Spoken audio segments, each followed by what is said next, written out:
Thank you doctor साहब। आपने बहुत अच्छा पब्लिक अवेयरनेस के लिए कैल्शियम, मैग्नीशियम, विटामिन डी के बारे में बताया। तो कैल्शियम हमारे बीच जो है सिर्फ बोन तक लिमिट नहीं रहता, ये बात याद रखनी है। हमारे हेड टू टो तक हर एक ऑर्गन का एक-एक पार्ट कैल्शियम बनाता है। ये इम्पोर्टेंट चीज़ है याद रखने का।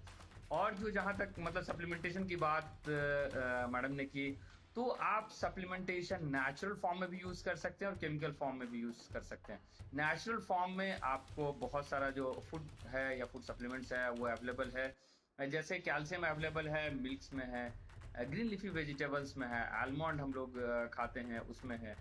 मैग्नीशियम बहुत ज़्यादा है, डार्क चॉकलेट में है, पालक में है, एवोकाडो में है और सबसे अच्छा है कि कद्दू का जो बीज होता है उसमें है।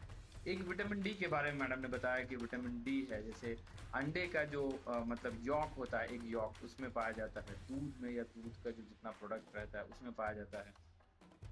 साल्मन फिश रहता है उसमें बहुत एबंडेंस में पाया जाता है विटामिन डी। सबसे ज़्यादा मशरूम में पाया जाता है, मशरूम में हम लोग जानते ही नहीं है।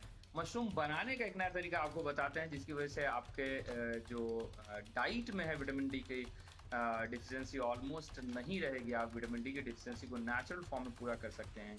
ये है कि आप मशरूम मार्केट से लाते हैं, जो भी मशरूम लाते हैं, उस मशरूम को पैकेट में ही रहने दें।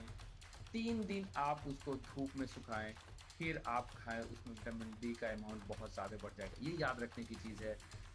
ये करके आप विटामिन डी सप्लीमेंटेशन कर सकते हैं। नेचुरल और केमिकल फॉर्म में क्या फ़र्क है आपको बताएँ कि केमिकल फॉर्म में बहुत ज़्यादा बड़ा केमिकल रहता है जो कि एब्ज़ॉर्ब नहीं होता है। हम खा तो ज़रूर लेते हैं, लेकिन हमको उसका जितना फ़ायदा होना चाहिए उतना फ़ायदा नहीं होता है। तो अब बताते हैं कि बच्चों में क्या चाहिए। बच्चों में जैसे हम लोग जानते हैं कि बच्चों का जैसे पाँव टेढ़ा हो जाता है या बोन का ग्रोथ नहीं हो पाता है उस चीज़ के लिए, मेंटल डेवलपमेंट के लिए बहुत ज़्यादा ज़रूरी है। बच्चे जो मतलब ऑटिज़्म के आजकल शिकार हो रहे हैं या बच्चे एक-दूसरे से बात नहीं कर रहे हैं या बच्चों का ग्रोथ प्रॉपर नहीं हो रहा है या मेंटली सप्रेस रहते हैं, उनमें आप विटामिन डी सप्लीमेंट करें नेचुरल फॉर्म में तो वो बहुत ही इफ़ेक्टिव रहता है और बहुत ही फ़ास्ट रिकवरी होती है उस पेशेंट की। तो इस तरह से आप जो है बहुत शॉर्ट टाइम्स रहता है, शॉर्ट टाइम में आपको बताना रहता है।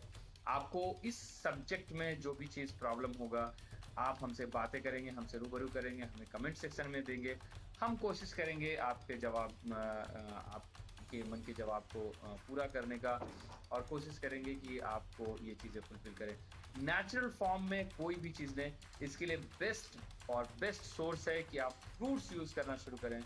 मिनिमम 7 डिफरेंट कलर्स का फ्रूट यूज़ करना चाहिए। बॉडी वेट आपका जितना है उसका 20 टाइम्स कितना ग्राम डेली फ्रूट्स यूज़ करना चाहिए। आपको लगेगा जैसे 70 केजी के कोई हैं तो उनको 1400 ग्राम यूज़ करना चाहिए फ्रूट्स। आपको लगेगा कि इतना कैसे खा सकता है? आप शुरुआत करके देखें, आप इससे ज़्यादा फ्रूट्स खा सकते हैं। तो थैंक यू ऑडियंस, आप जो भी लोग सुने आपके लिए ये एक बेहतर टॉपिक था। नेक्स्ट